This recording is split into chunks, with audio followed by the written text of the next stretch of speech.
Hello there everybody, Brandon here coming to you, and if you have followed my channel for a while you may know that pet portraits, kind of like the one you see up here of this dog, is one of my most common commission requests. However, to date I have not had any requests for cats for one reason or another, so I actually finally got some cat requests here, and this video is going to be a walkthrough process of my first commission request to paint a couple of cats and a parrot all thrown on the same canvas. So I was provided this source photo that you see here from the customer. Said, hey, I want a pet collage essentially painted with this scene here of these two cats and the parrot like this. And so that is what I made happen, and let's have a look at my process for that.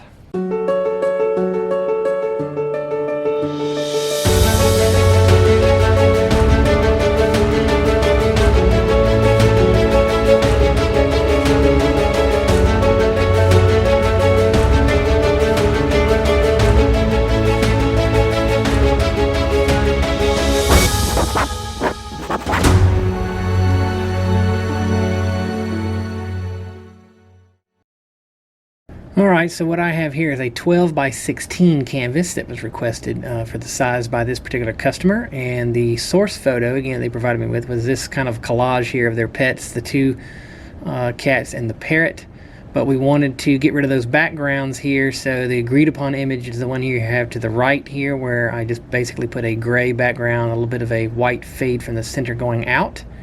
This is what was agreed upon, so the final image to be painted is going to look like this. No borders around it, just that faded background from that white center out to the gray. So the first thing I did was grayed out my canvas here with some gray gesso.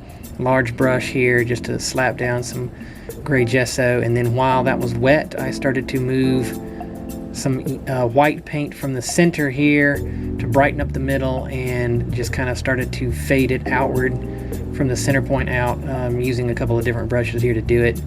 Just wanted to create the brightest focal point of the background to be right here in the middle, and then fade that color out a little bit to where the darker gray just stayed along the edges.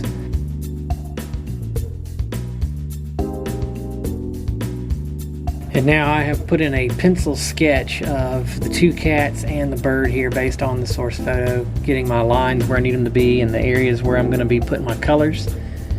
And as with most any of my pet portrait projects here, I will start with my darker colors and block in all the darker shades first, and then come back in and work my highlights over the top. So I'm starting on the cat on the left, basically just putting in my shadow colors in the white areas here with a mixture of some grays and some blues. Then I move into the browns here and just laying in some raw umber with a little bit of white in some of the lighter areas to put in my blocking in layer of all of my darker values of the brown parts. And then some black in some areas that's got some of these, basically the bands and stripes in the cat's fur. Once the blocking in layer is complete, then I move into my detailing, which is mostly bringing in the lighter highlights and working with smaller brushes and dealing with the finer lines. A lot of my detail work on this cat was done with a liner brush for the smaller areas. This blanket or sheet or whatever this cat is sitting on underneath here was just a matter of laying in a little bit of a creamy color with some shadows and then putting some highlights in.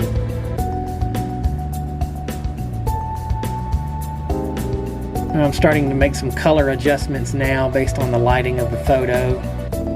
Basically just adding in highlights in the areas where the light's catching the cat's fur in a variety of places. And my thought process behind this is always to try to make this painting look very close to the reference photo, or at least as close as I can get it, because I feel like these customers, when they bring me these reference pictures, these are images that they have looked at numerous times. So it's a very recognizable image to them. So if I can make their painting look as close to that as I can, then when these customers look at the final product of my painting, it will again be a very recognizable image to them, and they'll recognize it immediately as their pet.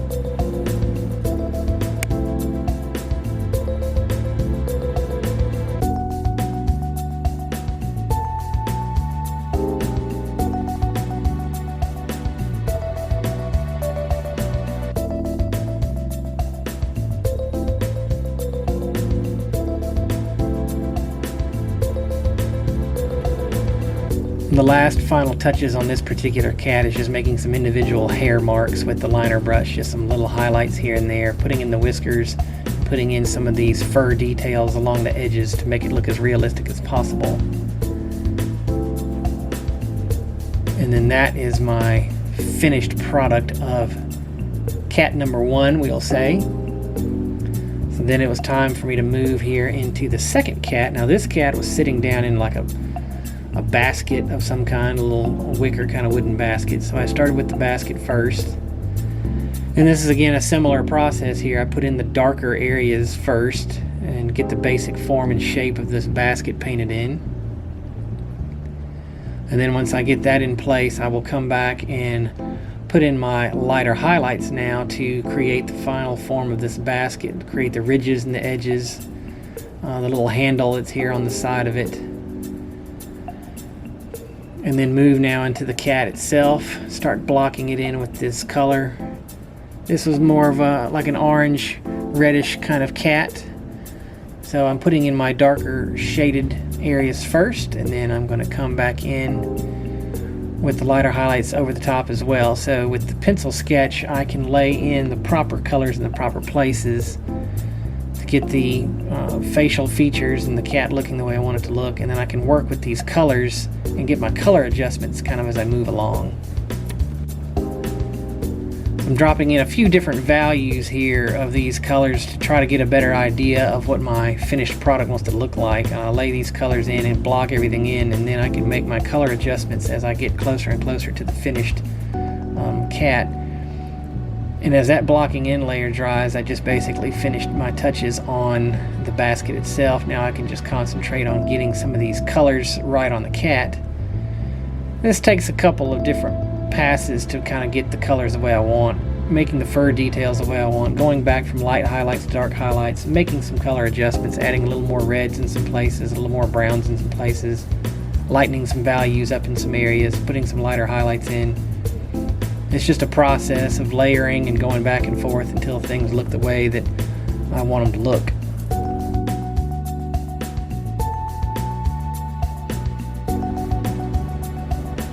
And as I mentioned before, the closer that I can get this to look like the source photo, the more recognizable, instant recognition is what I'm looking for from the customer when they see it, that yes, that is indeed my cat, and that is what I wanted in terms of a finished product.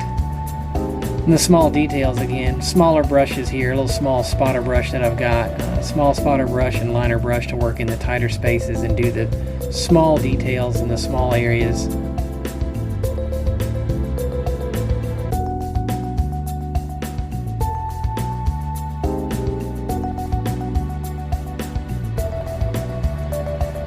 This cat was a little trickier than the first one in terms of getting the coloration correct.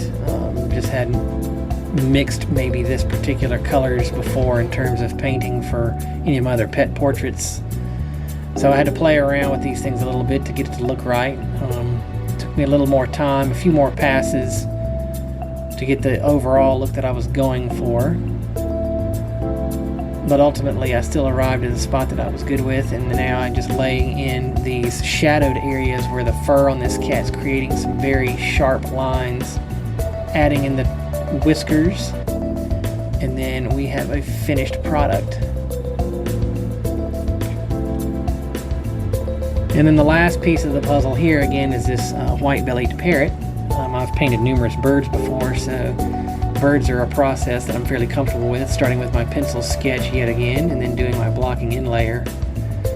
This particular bird was just mainly some yellows and oranges and some greens, so made life fairly easy for me, just blocking in the darker shadows. I did have to paint a hand in here, or a piece of a hand anyway, that this bird is sitting on. So I blocked in that as well, and now I'm just coming back in with a smaller brush here to lay in some feather texture and highlight out some areas to give the indication that there's some layering of feathers going on here of this bird. So bringing in my lighter values of the yellows and the grays and the whites and creating that layered texture look for my feathers.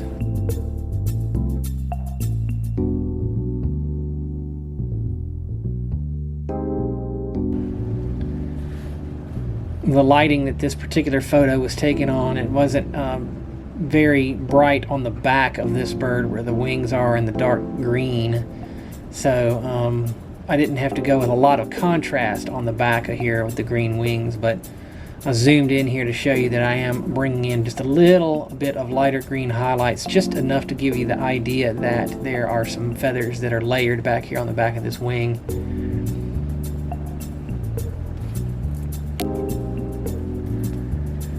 Working in some small details on the bird's feet here and the shadows underneath the bird on this hand, just basically putting in a few darker shades and shadow colors in here, and then fading these colors around on the hand and the fingers where the light's catching it. Brighter highlights along the tips. And then we have the finished product. So the pet collage done, one of the first attempts at a cat, and then a bird in with this piece as well. So I had fun with this project. I hope you guys enjoyed watching my process of that. Until next time, happy painting, everybody.